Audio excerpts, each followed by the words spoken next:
Yo, yo, yo, what's going on? It's your boy HifiVega. This is Sound Advice episode 4. And guess who I'm joined by? My dude on this side, the DIY audio guy, and my What's guy happening? down here. What's up, guys? Lucky to be here. Excited to be here. Yeah. You don't sound excited. Hey, How about now? I'm lucky. I'm lucky to really be excited here. to I'm be excited here. to be here. Did you get, if you're held hostage, blink 3 times just so we know we will come save you. Oh, dang it. I knew something was up. No, you know what? I was just sad because the playoffs started this, and I didn't get to see my Packers go because they have a first-round bye. So I'm really excited about that. Packers go all the way, well, hopefully to the Super Bowl this year. That would be exciting for me. I didn't know you were a Packers fan. I had no clue. Oh yeah. Definitely a Packers fan. Huge Packers fan. He couldn't tell, right? For those who are listening on the podcast, Nick always wears his Green Bay Packers hat. It's always in full view. He keeps the camera aimed right at it and kind of points his head down so you can definitely see the Green Bay Packers. That's the Green Bay Packers guy. He's got the Red Sox hat on there from time to time as well. That's true. He's not trying to hide it. So what are we talking about today, fellas? We're talking about our top picks from 2020 and what we're looking forward to in 2021. Yeah, and I got to say, the first thing I'm looking forward to is Third Era's wife, because I mean that doesn't sound right. But it's pretty neat what he says because his wife is also a Packers fan. So, oh man, big shout out to his wife. She's obviously got good taste, so that probably speaks highly for Third Era as well. Yeah, maybe. Hopefully. What's up, Scott? What's going on? Appreciate the super chat, my dude. So, what do you have picked? Let's start with you, Nick. What is your first number one pick? I'm glad you took that drink of water. That's why I pointed it towards you. Yes. What's my number one pick of last year or this year? Last year. So it don't have to be in particular order, but what was one of your picks from last year? I think one of my favorite, which I'm going to talk also builds because I do a lot of builds. So it's not just necessarily, product, but one of my favorite builds was where I took the Klipsch THX KL650s as an inspiration and I redesigned those and they came out really, really good. I've had quite a few people that have actually built those as well. The plans right now are free on my website. I'm not sure how much longer they'll be free. So if you're interested in it, you should probably do something about that now. Because they will eventually become paid plans. But so far, man, they sound great, and I love listening to movies on those things. They just sound really, really good. They've really just changed the dynamics of my theater, and I've been really impressed with those. So, what did those cost you to build? Did you say in the thing? Like $400 maybe for a pair. I think they're about $200 a piece. Yeah, they're very inexpensive. The finish you done, what was that? It kind of looked like a flex stone almost. The finish on it? It's just a Sherwin-Williams paint. Yeah, great paint. I don't know. Probably something like intellectual because I have a terrible self pride. So, I got to make myself feel better with my speakers being painted intellectually. I like that build, and this is one of those things. It's not on my list, but one of the things I'd like to do is I'd like to do a really big home speaker build at some point. What I've got now, I enjoyed immensely, but sometimes I'm sitting there in the living room and I see the towers with 2 5 1/4s and I enjoy the sound and I go, you know what I would enjoy more? Bigger towers with bigger speakers. And so when I see that build and the pic you used for your thumbnail on YouTube was fantastic. I'd love to try to make, a big build like that, something that's going to be large and take up space and be loud and just really kind of be right there in your face. I'd love to build something like that. Yeah. And the more of my builds are going towards that high efficiency style. So they'll use the bigger speakers, but they'll also use the high efficiency, which I think will be pretty good. In fact, that one of my 2021 picks is the BNC compression coaxial driver, which is actually a compression driver that has both a mid-range and a tweeter in one. And they're both compression drivers right there. They come right out of the same horn. They can cross over, I think, 300 or 500 hertz. But I'd love to get one of those, pop it in there, put it with some kind of make like a JTR style clone. They're not cheap, but they're really good. They're like $650 each, but they look to be really neat, and I'd like to try some of those out. That'd be awesome. Jeff is reading my mind right here. I need the Clips Heresy, the OG clone. That's the dream build. I know. I do want to do one of those too. That's actually on my list. What about you, Justin? What's one of your favorite picks from 2020? So the favorite gear that I bought and used in 2020, I'm going to do a head unit. I did an Alpine ILX W650. I installed that in my wife's car. This is probably the first time I did a big integration with the backup camera and the steering wheel controls. It fit in the dash perfectly. It looked fantastic, and it's the first time I've had a car with a backup camera. I'm old school. I like driving old vehicles that have depreciated way out because if you go in and you mess those up, you haven't lost any money, right?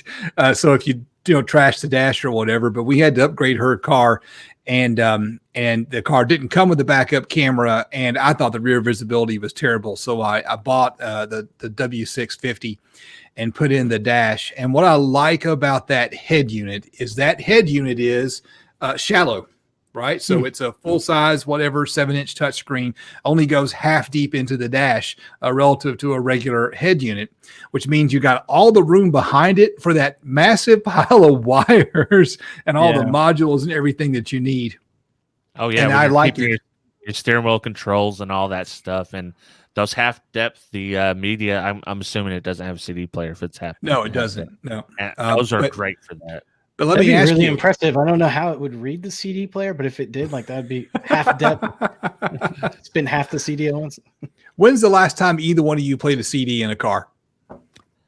1996. I have played them. I play them when I show my system off, but that's just a very particular case. As far as every day, I barely listen to music on it.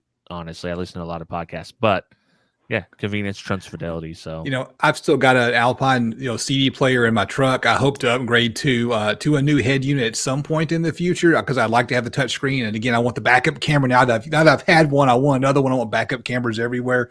But it does have a CD player, and the last CD I bought was actually pretty recently. When I put in the front stage, I went out and bought Dire Straits CD so that I could play Money for Nothing, and again just for demo purposes, so I'd have a high resolution version of that song that has that headroom that everyone likes so much. Play the intro to Money for Nothing and impress everybody. Is there a head unit you want to try in 2021? Oh, I'm not sure if there's one I want to try in 2021. I kind of, for some reason, I don't know why, I kind of like buying Alpine head units because I remember when I was a kid and car audio was made out of unobtainium and I couldn't afford it. Even working, I still couldn't afford to buy this stuff. Yeah. And I always wanted to go with Alpine. And when I was able to, I never could afford an Alpine. And honestly, they're not that expensive and out of line these days. And so, I gravitate towards the Alpine. I'm not opposed to other brands. I don't know. I mean, it's kind of like the jealous girlfriend meme. Alpine walks by and I'm all like, hey, what's going on back there, baby? Yeah. It's interesting though, because so for me, I've been listening to a lot of podcasts too, and I know that Dean was on, of course, yours with you, HifiVega and Reverse Polarity, and you guys were kind of talking about how the head unit industry sometimes falls behind. And one of the things that I've been really interested in is that they're starting to push Android Auto and Apple CarPlay on some of these, and I like that. And so I want to try that Kenwood. Which one is it? The DMH 1500NX. It's about $300. I put in a really cheap Toyota 102 starter in my vehicle last year, and it's fine. For what it is, for the price point, it's great for what it is. I should say it's priced accordingly. Okay. I would like to know, if we jump up to twice the price, is it twice the radio? Is it really worth twice the radio? The things I have to kind of put up with the Toyota that's maybe I don't necessarily love about it. Would it be worth it? And I'd be interested to find out.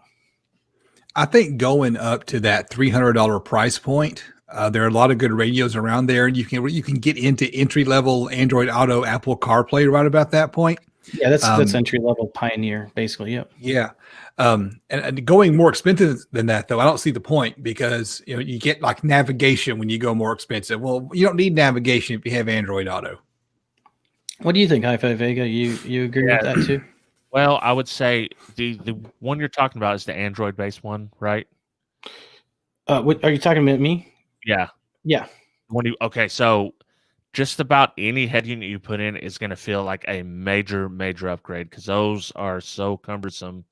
Even though I will say that manufacturer software is absolutely atrocious for Alpine, for Kenwood, for Pioneer, all of them, but they understand the car market and it's geared towards the car market, and you'll really get a lot better user interface. Now, from that $300 price point to the $650, that's for the guys looking for very particular things in their system, and I don't think that many of us would get the advantage of going double the price from 300 to 600. Well, what's interesting too is it, to a certain degree, the Pioneer and the Alpine are almost less desirable in some aspects. For example, if I want to watch video on my unit, I don't have to worry about having to put the parking brake on, for example. Granted, that can be a safety issue. All right, I'm not watching video while driving down the road, but I don't have to necessarily remember, I got to put my parking brake on. Where sometimes with the Pioneer and stuff, you have to wire that in for video to even work. And then, then you have those other aspects that I'm just not really a big fan. You can bypass it. That's true. You can buy a bypass kit for it or whatever, but that's just an opinion of mine. Yeah, for sure. Well, that's my second pick of the day, actually, is the bypass for those things. Oh, really? It really, it's the main reason why you need the bypass is so you don't have to go hunting down the parking brake wires. Yes. I mean, you just wire the bypass up when you're on the bench. It's one last thing to dig around looking for. And I'm not going to watch a movie while I'm driving, but I don't want to hunt for that stupid parking brake wire. I don't want to know where it is. I'd rather not. Yeah, sometimes even though it's an unintended, I guess, benefit on that. So I totally agree with you. It's a nightmare to find that parking brake wire and get into it. Dude, we've only been talking about our picks. What about you, HifiVega? What are some of yours? So I'm going to share a screen here because I'm going to surprise everybody, or maybe not. Maybe they know what I'm going to pick. Let me get this on. Oh, the Rockville K912 inch. There's so much drama surrounding this subwoofer, but let me tell you right now, this is an absolutely great sounding subwoofer. It doesn't handle the power they say. Everybody's proven that, but it sounds good. It's a insane value for what you're getting, in my opinion. I would never have guessed that. No, I just sometimes you get that brand stigma, so you're like, I'm not going to try that, and that would be one that I'd have that brand stigma. It was Samsung back in the day. Samsung televisions, no one wanted a Samsung television. They're like, forget that. That's cheap. That's junk. I don't want it. And then all of a sudden they came on. Hyundai, same thing, right? Hyundai, they're junk cars now. Everyone wants a Hyundai. I don't know. So Rockville, they have that stigma still with me that it's hard for me to get past, I think. They got that stank, man. You don't want that stank. Yeah. That's definitely an issue with them, and they did not help themselves at all in this with the live stream. I don't know if you guys were aware of that drama, but the live stream and all the stuff that happened right after the initial burst of this version 2 of the K9 come out. What happened? What was the basic premise of that? So I don't know if you watch EXO, but he's one of the biggest car audio YouTubers out there, and the first generation, he reviewed it, liked it a lot. Everything was great. Started having major failures and glue issue. So people were telling him like, hey, you recommended this sub, and now it's blowing up. The second one come out, he really put it to the test and he blew it. So when he done that, Rockville had a less than desirable response. And, right. They didn't own up to it. Right. I mean, when you mess up like that and you got to own it. You got to say, whoops, my bad. And they just tried to deny it. They came up with their own video that they live streamed and it was terrible. Everything about it was terrible. It's a perfect case study in how not to handle a train wreck of PR product reliability problem. But your basic thing is maybe all that's all messed up, but the subwoofer by itself is actually a good value as long as you know what to expect out of it. Right. And that's what I said in my video. If you dial back your expectations and you're basically doing what you may say on a Boss amp, you say it may do half. Well, that's the situation we're in. You know, it's like half of what they rate it. They rate it for like 1,000 watts. You know, it's more like a 500 to 600 watt RMS sub, or nominal power would be the correct term, I guess. Wow. Well, that's disappointing. That reminds me of actually a subwoofer that I want to try, which is just a little bit bigger than that Rockville. It's the Kraken 21-incher. Oh man, dude! I saw someone on Facebook that's already put it in a car. I think it was like an SUV. He put it in, and he got, I don't know what he was pushing it with it, but he was getting like 156 dB out of the thing pretty easily. I'm like, holy cow. And I don't think he was even finished installing it or dialing it in. So who knows? But I'd like to do it for home theater. I'd like to see, hey, what would that do for home theater? Can you actually get away with one subwoofer if it's 21 inches versus 12 inches all over the place? Well, I think so. I will say that if either of you are interested, I've got a single dual 2-ohm K915 that I could send to y'all to try and see what you think about it. If you're interested in it, just let your boy know. Interesting. Dual 2-ohm, you say? Dual 2-ohm. Dual 2-ohm. Yeah, 4 ohm right there. So you could use it on a. So what's the official factory RMS rating on that subwoofer? I think if you don't know Rockville, you know that they do 3 ratings. They do a CA rating, they do an RMS rating, and then they do a peak power rating. And I have to look at this screen. I believe that it is the C. Wait up. Okay, the RMS rating, they've switched it now a little bit. It's 2,000 watts. The peak power handling is 4,000 watts. So now they have 4 ratings. Or 3, yeah. The peak power handling is 4,000 watts. The program power handling is 2,000 watts. Yeah. And the CEA RMS power handling is 1,000 watts. And you think it can really, the closer RMS is 500 watts, you think? So what you're saying is the 75 watt amp I used to power this guy right here is what I need, right? That'll do the trick, right? Well, and that's the crazy thing about them. These actually get louder than any other sub that I tested in my shootout on lower power. So efficiency. That's it sounds interesting. I mean, it definitely sounds like an interesting subwoofer for sure. Yeah, and maybe that's a sub we can all. I can send to one of you, and then you can send it to the next one, and we can give our. I would be interested in that. Well, you also had another subwoofer on your pick too, right? Yes, I had the. Let me open it up so we can see it real quick. But did you have any DIY audio guy? You had a subwoofer too. Yeah, I mean, we all had so because we all love bass. So I had the RAP 12-inch V2. This subwoofer right here was one of the best sounding in the 12-inch shootout that I've done. This is kind of their bass head sub. This is their entry-level sub for people to get in, but it sounded great. It handled exactly what they said it would. And I dig the old school RAP logo. And everybody knows I love these guys in Savard. You know, they're good people. They're really active in the community. And yeah, they're good guys.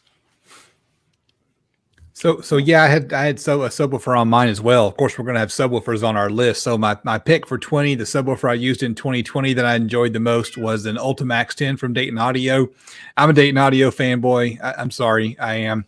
I debated whether to put the Ultimax or the high output reference series line down, but then I realized I'm just using the high output reference series as props in my videos. I haven't hooked one up yet. They were on sale and I grabbed 2 of them, and now they're just sitting taking up space, and I'm beginning to regret that decision because I don't need another sub taking up space. Yeah, the Ultimax series has always been good. I mean, especially, and that's one that works really well, but with either home or car audio, either one. And home audio, they do a lot of the 18 inchers, and they'll pop those Ultimax 18 inchers, but they're very well made subwoofers. Yeah, sorry about the cat in the background there. It's making some noise. Sorry, but the one downside to the Ultimax, it's dual 2 ohm, right? And I gotta be so honest, I thought that was HifiVega making that noise. I didn't realize it was a cat. it's dual 2 ohm, and it's really hard to find an amplifier that that will do 500 watts into 1 ohm. If there's one out there, I'm not sure what it is. They're few and far between. So you basically are going to wire it to 4 ohms, and you've got to buy a slightly more expensive amplifier, and run it at 500 watts at 4 ohms. So it's not perfect, but I like it. It's got this big thick surround on it, and it does just fine. I'm very happy with it. Well, you can definitely get quite a few car amplifiers at 1 ohm. That's what I thought Dayton Audio was smart with, because they did the dual 2 ohms per coil, right? The 2 ohm per coil. So for the home audio guys, they can switch it up to 4 ohm, easily input it with any amplifier that works, and then switch it to 1 ohm for anyone that's car audio that has a nice car audio amplifier that can actually do 1 ohm subwoofer duty. Yeah, it's great if you're just going to use a single sub. It's unfortunate if you're going to use 2 subs, because they Right. get a 2 ohm load. But like That's a you good said, I point. think it's great. And I've seen a lot of these use infinite baffle, which Yeah. is cool. Which really, like, its specs shouldn't work for infinite baffle. Like when you look at it, its Q is pretty low for infinite baffle. In fact, its Q is better for typically seal. Well, actually, most people do. Well, you can do it. You really do anything with this over, but that's because of how well they built the thing. I mean, it really can handle anything. It's pretty amazing. Yeah, Dayton Audio is always, solid, even from their budget lines to the high end. I mean, it's hard to go wrong with them. So it's easy to be a fanboy of some of the stuff that they're doing, in my opinion. Yeah, I've actually never messed with Savard though. I guess you guys, a lot of you car audio guys, really love Savard. I think even you wanted to try out some Savard too, right? DIY audio guy, Justin. Yeah, it's on my wish list for 2021. I'd love to try out anything they've got. They've got good subwoofers. They've got some component sets, and they seem to be kind of all the rage, at least in this little circle that I seem to run in. And I'd like to get my hands on some. Yeah, I might be able to help you out there, buddy. I got stuff laying around here.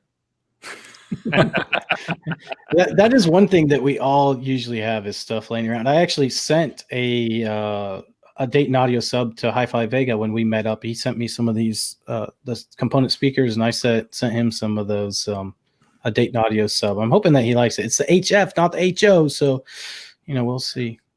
We'll see what it's all about. So, did you have another sub on your list, Nick, or? No, that was it. But I guess for one of my favorites for 2021 could be considered a subwoofer. It's the PN 395-8. It's the 15-inch subwoofer by Dayton Audio.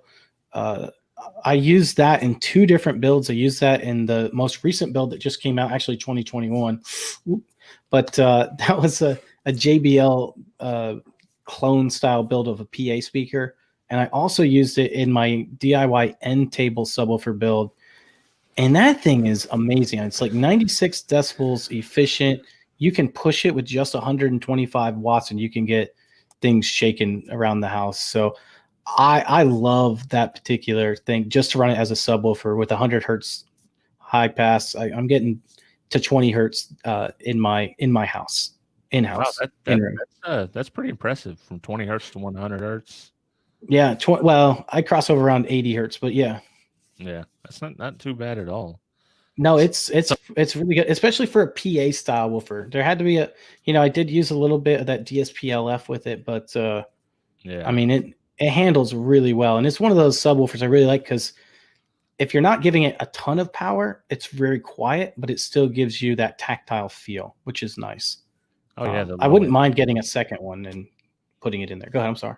I said, yeah, it gives you that little low end that you may not hear, but you feel. Yeah, and it's a quiet subwoofer. Sometimes when you really push a lot of subwoofers, they get loud and kind of noisy. The motor structure gets noisy. You know, if you don't put a lot of power behind this thing, it stays pretty quiet, which is nice. You can get it loud, but I do have one amp. Can you guys guess what that amp is on my for 2020? no really- idea. Really? You've got the kicker key? I didn't know that. Yeah. How long have you had that amp? Are you going to show it on your channel? Never guessed. It shocked me. You know, it just completely shocked me, bewildered me, if you will. Yeah, man, this thing is amazing for 250. So everyone's heard me talk about it. I've got it out of the way now. We can go on to one of your more sophisticated picks that I know one of you have. So here's the deal. I have one that you guys would never have guessed. You would never guess. I'll have to pull it up. I'll see if I can. But you know what? I'll let someone else. I'll let someone else talk first because I'll pull it up. While we're talking about sophisticated picks, I've got one of my favorite purchases, sophisticated pick for 2020, and that is double-sided tape. Yeah. There you go. What? Let's be okay. So, a few years ago, I started doing all this stuff, and I realized I need to get some of that fancy, expensive template tape that Mobile Solutions sells. And then I went and looked at their website, how much they sell tape for, and I thought, I don't know about that, y'all. So I just did a little bit of digging, did some Googling, did some research, and what I found was what he's put on the screen right here, Duck brand. Right. So duct tape, double-sided carpet tape. This is what wood turners use when they're like turning a bowl on a lathe. And so if it'll hold a bowl on a lathe, it ought to hold templates down whenever I'm doing router work. And what is it? It's $5.47 for a 42-foot roll of almost 1.5-inch wide tape. And so this is my bargain go-to. It's a bit of a pain in the rear to work with because you don't get those thin little strips like you get with a Mobile Solutions template tape. But why spend the money on that when this right here is so much cheaper? So there you go. One of my favorite tools that I use all the time because you got to have the small stuff. The big stuff is what attracts us to the hobby, the subwoofers, the component set, the amplifiers. But none of that stuff is any good without all the little things you need in order to have a system. If you want to build something that looks nice, you need this. Yeah, I actually use that quite a few times as well for templates. It works. It works well. I mean, it's pretty easy to use, and you can get it locally too if you need to. I mean, it's a pretty easy thing. It's good to have on hand though. You might as well just get it off Amazon and get it on hand. And if you've ever watched Mark's video, he probably uses $50 worth of tape, doing 5 templates for different wood. And I'm like, dude, like that's a lot of material. Yeah. If I had a half a gajillion subscribers, I'd go ahead and use that too. Yeah. But I don't. I've got to do what I got to do over here. Colby brings up a good point, and that is part of the issue with some of this. Is sometimes they stick so well that getting them back apart is a pain, and that's true. You got to have something. I usually use like a little what do you call it? Like little metal painting. bars. Yeah. Well, actually, I use the one just for painting, just to get in there to kind of just break the seal a little. Once you break the seal a little, it comes apart, but it can be a pain. I've got one of those good metal pry tools for prying apart panels in a car. That's what I use. So this is mine, the Monolith series. So these are homemade. I mean, these are pre-made. These are not DIY stuff, but I've been really interested in the Monolith series by Monoprice. In fact, I've been interested in all of their speakers because there comes a time where one, you don't want to DIY, or two, sometimes you can just get really good speakers that are pre-made, and I think these are going to be some of those drivers that I would really, really like to try. They have in-wall Monolith. They're all THX certified for home theater. They do have different amplifiers as well, and then they even have some bargain ones, some bargain subwoofers. They're not the Monolith ones, but even their bargain subwoofers, they have like a 12-inch for $100, which is supposed to be really, really good for the price. Once again, we're talking about for the price, like a good value. So I would like to check out some of their things, especially since I recently tried out their RCA cables, and I found them to be higher quality than I would have expected for the price I paid. So I'm kind of interested in trying some of these, either Monolith or at least their baseline ones, just to see, hey, are they really worth the hype? Especially the cheaper ones, because the cheaper ones, if you can get good value in the $150, they have $150 towers. If you can get, good price in the $150 towers, I mean, that's, you're not going to build anything that's probably going to outperform it. You might, but it's not, it's going to be hard, I think. And I want to see these out of the cabinet. I want to see what the drivers look like. I don't know if there's been a video on that yet, but I know Aaron Hardison does a lot of videos like that. Where he'll I would too. Let's see like the back end of the sub, what type of motor and stuff they're using. Yeah. How the enclosure is constructed. And now I'm going to almost guarantee that they have probably some sort of DSP in the amplifier as well, which is what makes them a little bit better. And that's one of the things sometimes in DIY that you're lacking is that DSP portion of it. So yeah, for sure. I mean, that's the key. That's the secret sauce, I guess, in every little build that you can add and get some kind of gain from it. You know, and there's no shame. There's no shame in buying something like that. It's really hard to build your own subwoofer and make it look that good. Yeah, for sure. Yeah. Well, and just in general, I mean, I think it's interesting, especially since I have all the testing equipment. You know, what does it really do? What it says it does? You know, is it really as good as it is? And you know, kind of go from there. I think it'd be interesting to find out. Yeah, for sure. So I have one pick. I'm not gonna come on here and not recommend at least one tool. And this is something that I don't actually use myself anymore, but it's something that our dude over here, Justin, recommended. It's the Craig Rip Cut. And on this particular tool, I like just using a 50-inch clamp, and I just clamp and cut along that.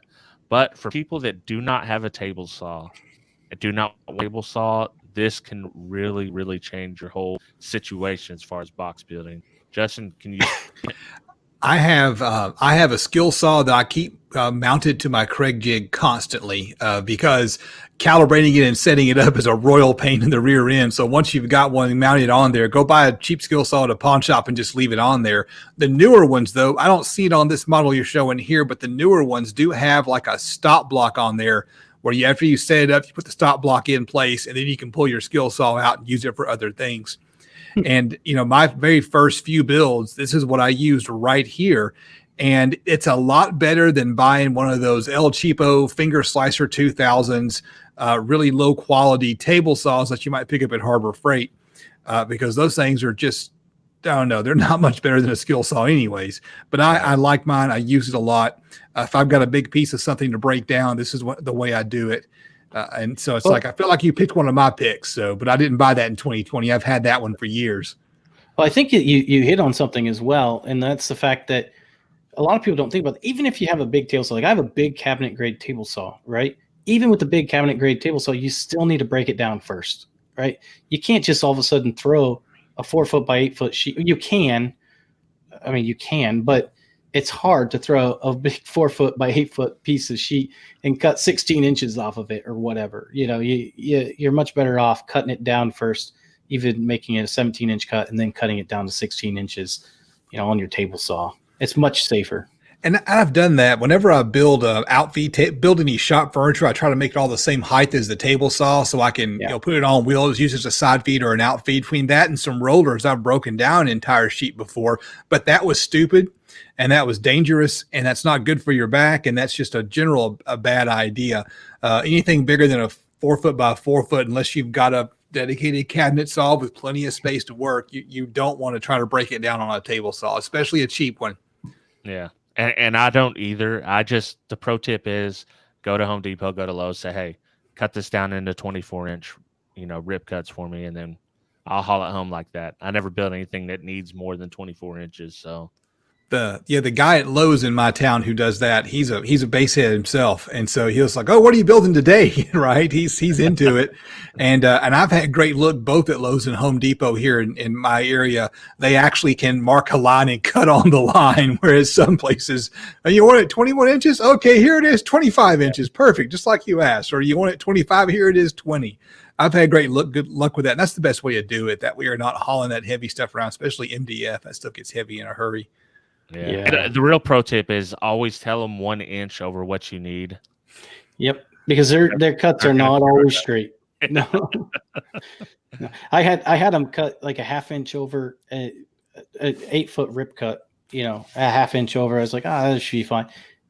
it was a 1/4 inch down by the time it was done. I was like, oh my gosh. luckily that still works, but it was like, wow, that's a lot closer than I thought it was going to be. Yeah. Uh, So Hey. we're a little over halfway. What do you guys say we kick it to 2021 and talk about what we're looking forward to in the future? Rob, what are you looking forward to in 2021? All right. I'm going to give you guys a guess. Wait, let me guess. Yeah. Coronavirus ending. Oh, very good guess. You're- Very good guess. If I'm going to guess, guess you're That's guessing you're looking forward to another kicker key. Oh, I would. Yes. Actually, I didn't put this on the list, but I'm looking forward to a kicker key standalone DSP. Oh, that's actually does That'd be sound pretty nice. cool. Yeah. And I have no inside information, but if you've ever watched Kip on TV with his winks and his nods, it seems like that must be happening. I don't know that I want Kip winking and nodding at me. And don't watch the kicker live stream because he's going to do it. Sounds like a good idea. So what about you, Justin? What do you got? Several things. It's just well, first of all, you mentioned it already, and that's did I mention it already too? Savard. That was the first thing on my list. Yeah, Okay, so the second thing on my list was anything audio control.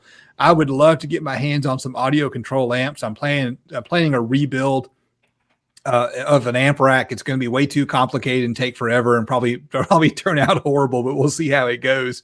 And as I'm browsing around looking at what I want to do, I like the way the amps have all the wires and controls on one side. I like how efficient the amplifiers are. I do not like how expensive they are. They're a little proud of their amplifiers, but I would love to get my hands on some audio control amplifiers. Just the efficiency is one of the main things. And that's one of the very few amplifiers that's built in-house. They build it in their shop. Now it's components from, because of course they're not making all the components in the US, but they build it in-house. So they have their hands on it, on every single piece. That's worth a little bit. Maybe not as much as the full price, but. Interesting. I don't know. I don't have anything to say to that. What about you, HifiVega? What do you got? I have a couple things, but you've mentioned you haven't talked a lot, So I've also looking forward to the Kicker L7X, the new Solarbear X. Kip assures me that sounds good on music. I want to judge that for myself. But if he says it, I'm apt to believe him that it does sound good on music. So that one, and another thing I'm looking forward to, which is not really in your area, Nick, but lithium batteries. I want to see cheaper lithium batteries, advance the DIY part of it, make available to purchase. I just want to see cheaper, better lithium batteries. It's going to be harder to get cheaper because, ever since the trade wars happened and everything, that was one of the things that was, taxed. So I don't know that we'll get cheap. I hope you're right though, because I would like to see that too. Because especially for portable units and things of that nature, I think that'd be cool. I know for you're using it for a different purpose, but I think that would be neat even for portable units. Yeah, and if you follow closely the DIY scene, you can get these cells relatively cheap.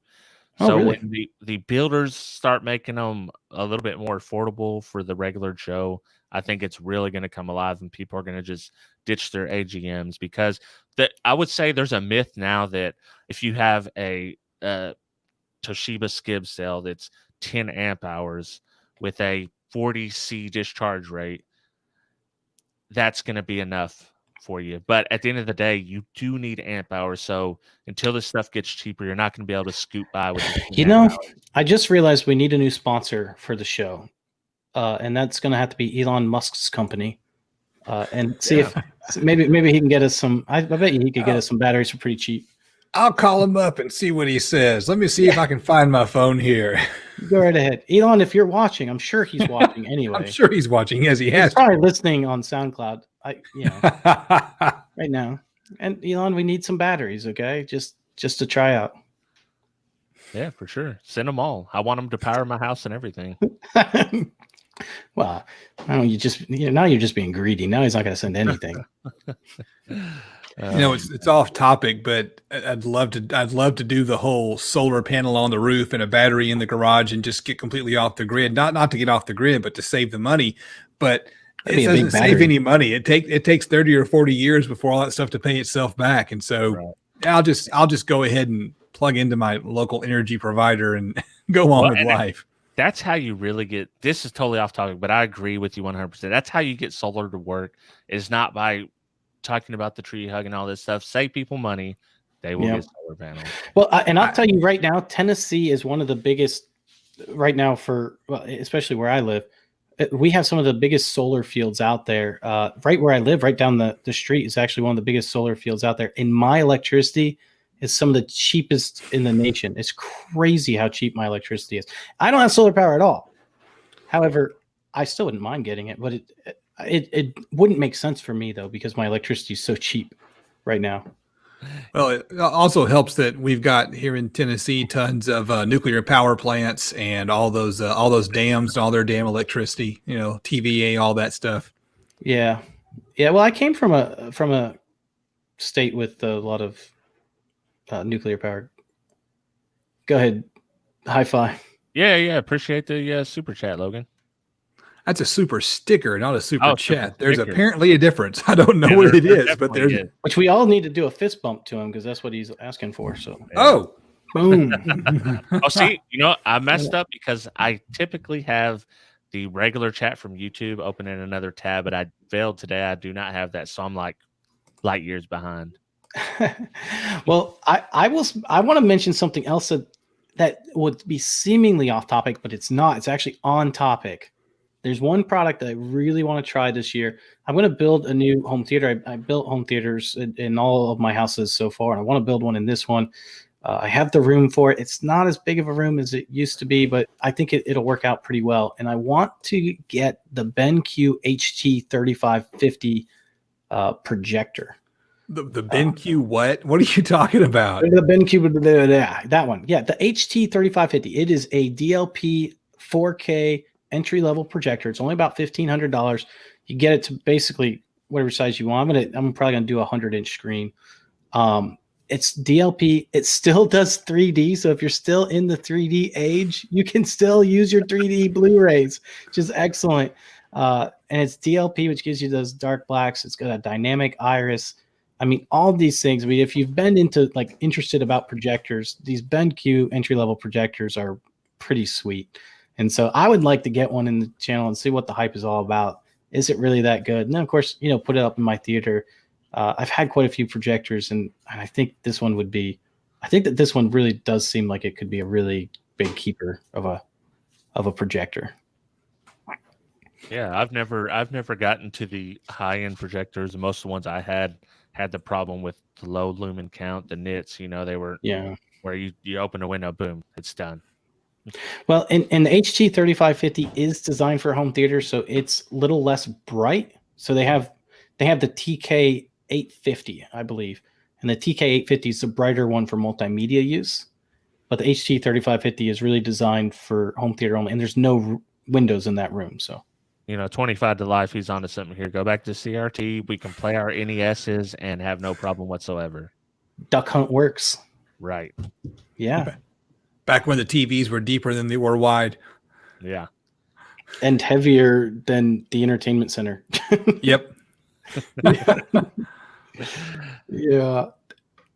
All right. So I see Justin has some pretty good picks here. Let me pull up the files so I can see what they were. I typed them up the other day. I have no idea what I typed here. You want more? We want more of my picks. I got some crazy stuff I'm always into. I mentioned, okay. All right. I'd like to try out some exotic tweeters. By exotic, I mean not just a simple silk dome or whatever the case may be. I've got some AMT. Those are air motion transformer tweeters in my truck. I can't tell you they sound any better, but I'd love to try some of those big, massive ribbons and planers. I'd love to build a home theater setup that uses some kind of exotic tweeter, even just something like a horn-loaded compression driver. I've got no experience with those, and I think it'd be fun to learn how to use them and learn how to make those sound right. Yeah, and you why don't you get the ScanSpeak Relevator or whatever it's called? What is that? $700. Wait, that's upside down. Oh, he's got a planer. He's showing a planer tweeter off to the. there you go. Nick's got a planer tweeter. I So the picked him stand up. speak. But I hold that up again so everyone can see it. Zoom in tight on him. It's not focused. There it There we is. There we go. go. Planer There it is. tweeter. The Well, you got some color- good eyes. Open the box up. Let's see it, man. Glasses, This man. is the mini one by Dayton Audio. They're so cheap. They're like $12. I haven't tested them or anything. Oh, There's some really? Yeah, but I picked them up because why not? You know, try them on a small. I mean, build. $12. I mean, oh, hey, look at That's that. cool. Yeah. What's the look at power handling on that thing?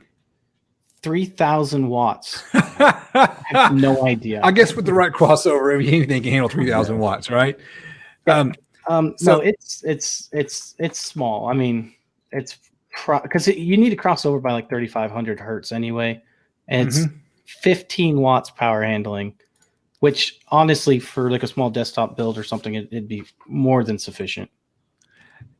Yeah, I mean, though, if you're crossing over at 3,500 hertz, you're going to find yourself including a mid range anyways, which means you're going to cross it over a little bit higher. And once you've crossed it over 15 watts, I mean, Yeah. Yeah, I mean, you're not getting much power to it by that point in time. That's the whole thing because of power dissipation. You're getting much more power to the woofer, the mid range, or whatever. I think that would work fine though with a 2-way with like a 5 1/4 inch, maybe even a 4-inch driver. You should be fine crossing over, and you could probably cross over lower. I haven't done any tests on it yet, but you could probably cross over lower if you go to a third order.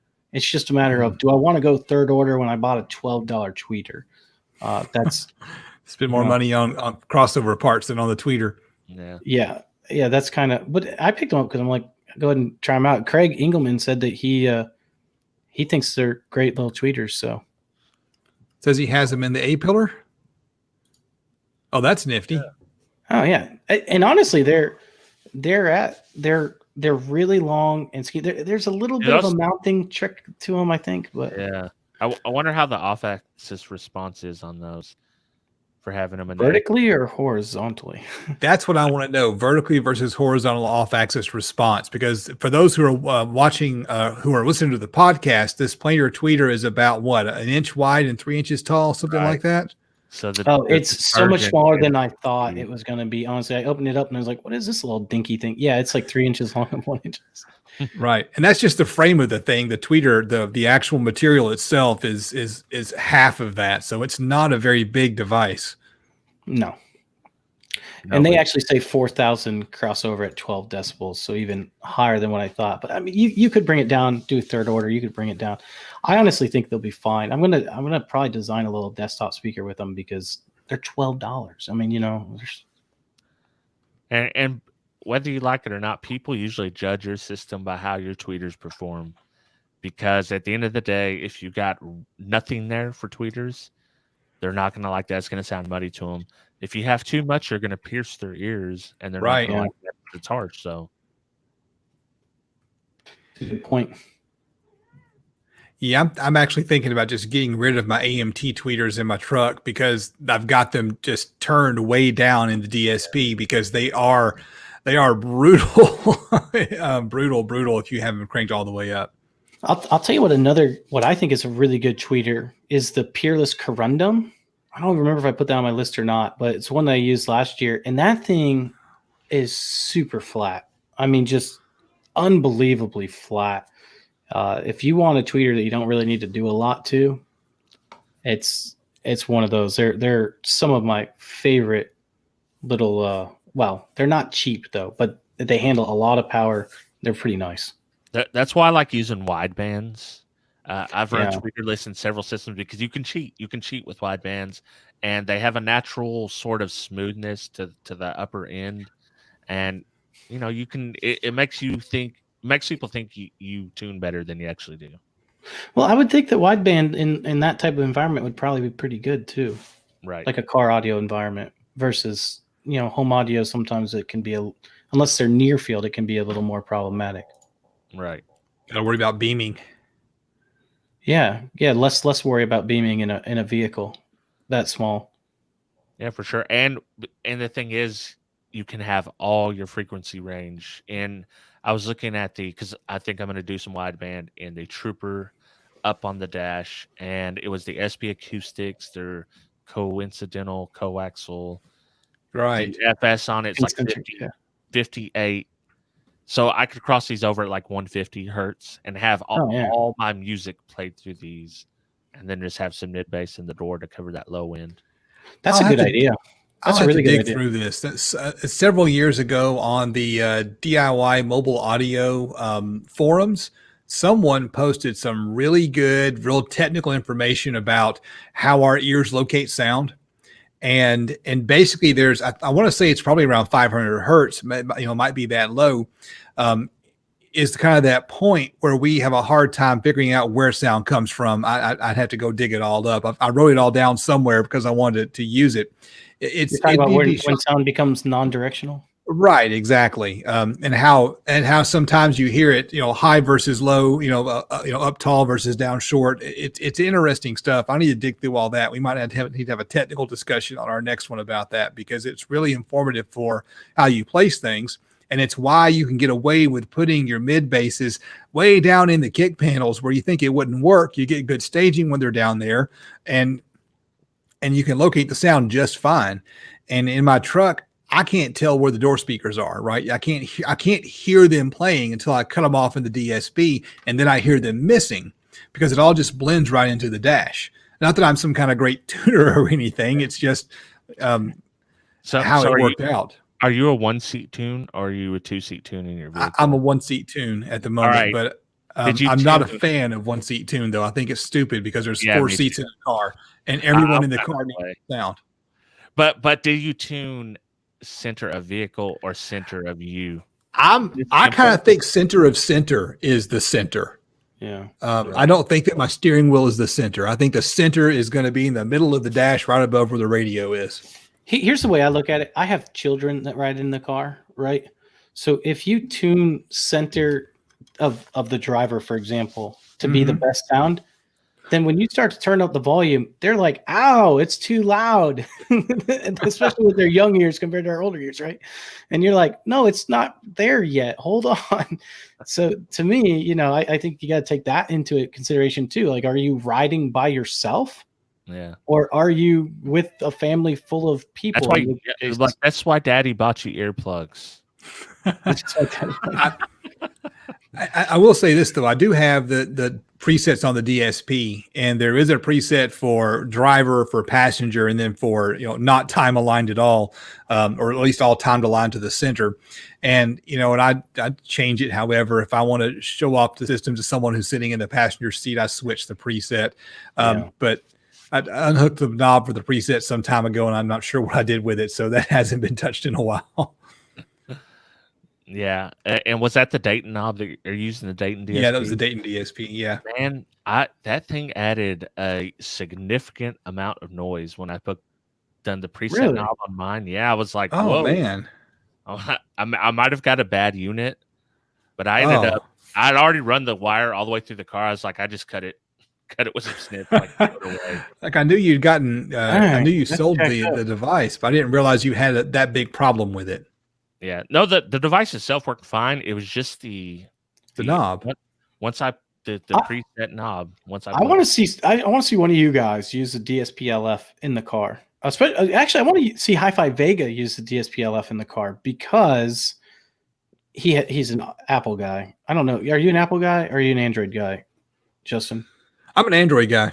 Yeah. So HifiVega, I want to see you use it because you can do the auto tune function with Apple. You can't with Android, but that's the only reason why I'm going over HifiVega over you. Sorry. But I would love to see like your thoughts of it tune, because you can pick one of 3 different tune levels that you want it to auto set. I'd be curious if you think it made a difference or not. The thing is, I typically don't ever DSP my sub. I don't time alignment. Good. That's a good thing. Then you can really tell if it makes a difference or not. Yeah, that's true. That's true. Because typically, like you said, bass is really kind of non-directional. Yeah. And in a car, it's loading so quickly. And when you crank it up, it doesn't matter. You could do whatever you want to it. It's just going to be there. I get it. But still, if it's a nice, even response, maybe you'll like it better. Maybe you'll like it better with a hump in the response. Right. Get rid of some of that thump in your trunk. I mean, I don't know. It might be good. It's 5 volts, so it works perfect in a car. Larry Keller's on to me. This is my true pick of the year. I forgot it. CCA. Never gonna live it down. No. That's just me now. I think about like being Rob CCA Vega. Dude, I almost talked about you in my last video. My last video was about those monoprice wires that are OFC. They're 97 OFC % RCAs, and I was like, dude, should I mention HifiVega here and be like, not CCA like HifiVega prefers? Yeah, you should have. I almost did. I came that close. I was like, I probably shouldn't do that. No one's going to get this joke except for me and HifiVega, and they're all going to be like, what's she talking about? Speaking, Rob, I'm surprised that one of your picks wasn't wire, because you have updated your wire video, haven't you? And I know everyone here probably knows this, but Rob has the most extensive 0 gauge wire test on YouTube. And if you want to know what wire is the best, he's taken it, he's measured it. He hasn't checked it for like voltage drop because he doesn't have enough wire to actually do that accurately. But I figured I'd see a wire pick on your list. Was there a wire pick on your list? Always New Concepts. That's my favorite wire. Sky High is also great as well, but New Concepts, it's oversized. It's close to 2 watt. It's got a really flexible jacket. It's tinned. It's relatively cheap compared to everything else. And for those listening, New Concepts is KNU. New Concepts. Right. Canoe Concepts. Canoe. Yeah, Canoe. And then Concepts with a K again. Oh, Canoe Concepts. Yeah. I saw it the other day on Facebook. They had this Starbucks coffee, and the name was Cark, CARK. And the guy said, yeah, I told them to spell my name Mark with a C.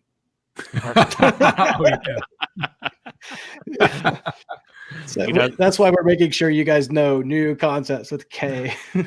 Speaking of that wire shootout, I would absolutely, and people say this all the time, I would love to test that for resistance over a length of a minimum 15 foot, maybe longer.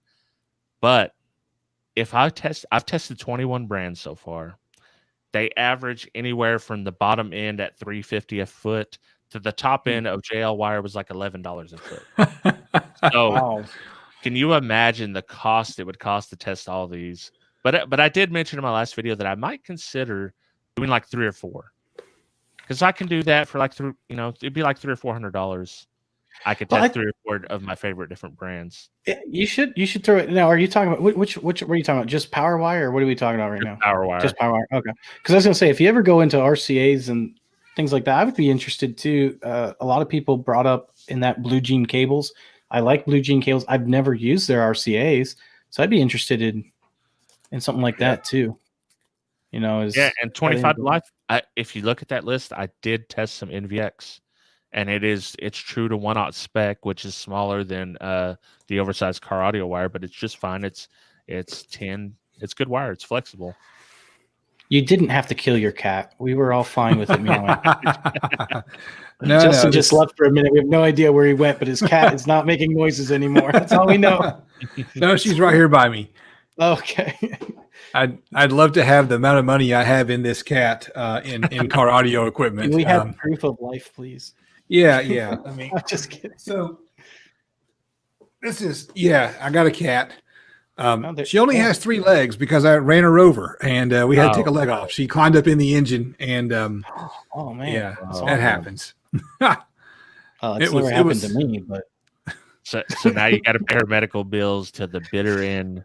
Exactly. No, that's a good thing you treated her that well, man. Tripod. Yeah. Wow. El Fuego went there. He called her tripod. That's okay. She doesn't. Her feelings aren't hurt.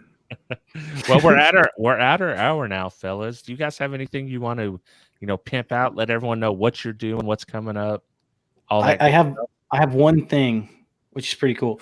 That $100 sub build that everyone keeps asking about should be complete and should be ready out next week. I don't see any, unless I run into some type of issue with it. I don't foresee it not going out next week. So pretty excited. That's the one that should go pretty flat to 22 to 23 hertz. I'll test it afterwards. And that's using under $100 subwoofer. So it's actually less than $100. So I have an interesting feeling of whether this is going to be the best $100 subwoofer. I don't know, but for 22 hertz for under $100, that's really hard to do. So yeah, I want to see that. Flat, I should say flat, like F3 of 22 hertz, because you can obviously go there. What did you say, HifiVega? I said I'm looking for that video too, so make it snappy.